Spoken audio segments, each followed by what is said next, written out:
नमस्कार दोस्तों, मैं डॉक्टर सुब्रता और आप सभी का फिर से एक बार बहुत बहुत स्वागत है मेरा इस YouTube channel Homeo Cat Tips पे। दोस्तों, आज इस वीडियो में मैं आप लोगों से इरेक्टाइल डिस्फंक्शन का एक केस शेयर करने वाला हूं, जो कि सिर्फ 2 महीना होम्योपैथिक ट्रीटमेंट की मदद से ठीक किया जा चुका है।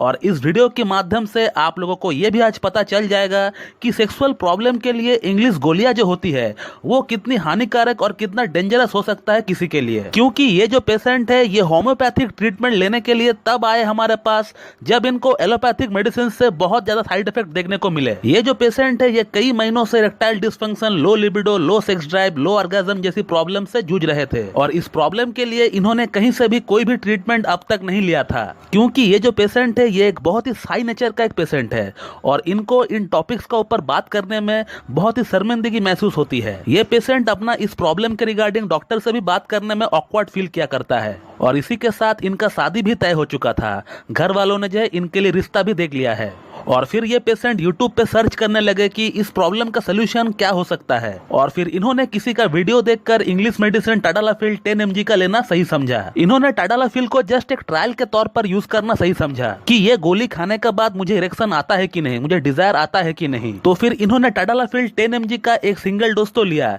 लेकिन वो गोली लेने के बाद इनका अंदर बहुत ज्यादा साइड इफेक्ट देखने को मिले। गोली लेने का जस्ट बाद ही इनको बहुत ही सीवियर पैल्पिटेशन चालू हो गया, हार्ट बीट बहुत ही फास्ट हो गया, दिल का धड़कना बहुत ही तेज हो गया और उसी के साथ एक अजीब तरह की घबराहट, एंजाइटी, रेस्टलेसनेस और रेस्टलेसनेस के साथ साथ ब्रेथलेसनेस भी इनको जो है फील होना स्टार्ट हो गया। यानी इनको सांस लेने में भी दिक्कत आ रही थी।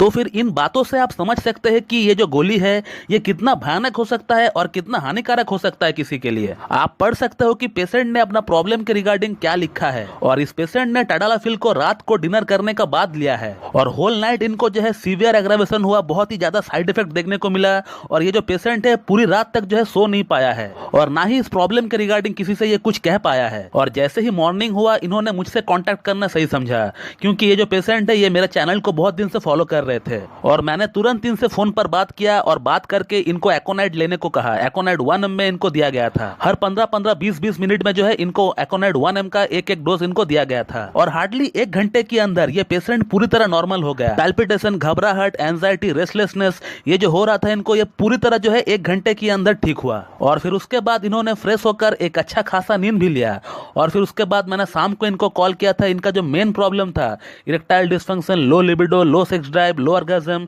इन तमाम प्रॉब्लम्स के लिए भी इनका ट्रीटमेंट हमारे पास चला। तो फिर केस टेकिंग के लिए मैंने इनको शाम को कॉल किया था। तो केस टेकिंग के दौरान इस पेशेंट का अंदर एक बात जो मुझे बहुत ही प्रोमिनेंटली देखने को मिला वो ये है कि इस पेशेंट का अंदर फैंटेसी बहुत ही ज्यादा है। हमेशा जो है सेक्स का सोच में डूबा हुआ रहता है कि इस पेशेंट को अपना से बड़े उम्र की जो लेडीज होती है उनसे संबंध बनाने का मन करता है। यानी इनको वो पार्टनर ज्यादा पसंद आता है जो कि इनका उम्र से बड़ी हो और इस तरह की सोच, इस तरह की फैंटेसी 3 होम्योपैथिक मेडिसिन में देखने को मिलता है। एक है स्टैफिसेग्रिया, दूसरा है सेलिक्स नाइग्रा और तीसरा है नैट्रमूर। अब यहाँ से इस पेशेंट को कौन सा मेडिसिन देनी चाहिए ये एक डॉक्टर को डिफरेंशिएट करना बिल्कुल आना चाहिए। और फिर मैंने इस पेशेंट का एक पूरा केस टेकिंग किया और केस टेकिंग करने का बाद मैंने इस पेशेंट को स्टैफिसेग्रिया देना सही समझा। स्टैफिसेग्रिया को एलएम पोटेंसी 0/1 से हम लोगों ने शुरू किया था और हर हफ्ता स्टैफिसेग्रिया के पोटेंसी को हम लोग बढ़ाते गए। 0/1 से 0/2, फिर 0/3, फिर 0/4, ऐसे हम लोग आगे बढ़ते रहे और आज तकरीबन 2 महीना हो चुका है इनका ट्रीटमेंट को हमारे पास चलते हुए। और कल ही इस पेशेंट का काउंसलिंग डेट था। उन्होंने अपना प्रॉब्लम के रिगार्डिंग मुझसे क्या लिखा है आप खुद पढ़ सकते हैं, मैं कुछ नहीं कहूंगा। मैं उनका टेक्स्ट का स्क्रीनशॉट लगा देता हूं, आप पढ़ लीजिए। तो दोस्तों, मेरा ये वीडियो बनाने का मकसद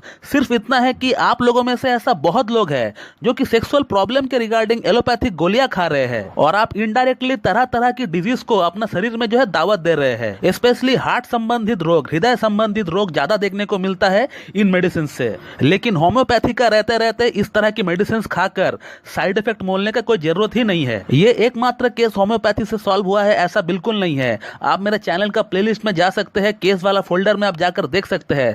मैंने बहुत सारे जो है इस तरह के केसेस को जो है सॉल्व किया है और उसका प्रूफ के साथ मैंने यूट्यूब पे अपलोड भी किया है। आप उन केसेस को देखिए तो फिर आपको एक आइडिया लग जाएगा कि हाँ, होम्योपैथी में इस तरह के केस जो है कोई बड़ी बात नहीं है सॉल्व करना। बहुत ही अच्छी तरीके से, बहुत ही आसान तरीके से जो है इसको सॉल्व किया जा सकता है। लेकिन इसके लिए आपको चाहिए होगा एक क्लासिकल होम्योपैथ, जो कि आपका पूरा सिम्टम्स जानने के बाद, पूरा सिम्टम्स देखने के बाद आपको एक ही मेडिसिन दे। ऐसा नहीं कि आपको 8-10 दवाइयां जो है वो एक साथ दे रहे हैं। तो दोस्तों, मैं इस वीडियो को यहीं पे एंड करता हूं और मैं उम्मीद करता हूं कि आप लोगों को मेरा ये वीडियो पसंद आएगी और मेरा ये जो वीडियो है आप लोगों के लिए लाभकारी साबित होगी। और इसी तरह मुझसे जुड़े रहने के लिए मेरा YouTube channel Homeo Cat Tips को लाइक करें, शेयर करें, सब्सक्राइब करें और बेल आइकन को दबाना बिल्कुल भी ना भूलें दोस्तों। So thank you very much and have a good day.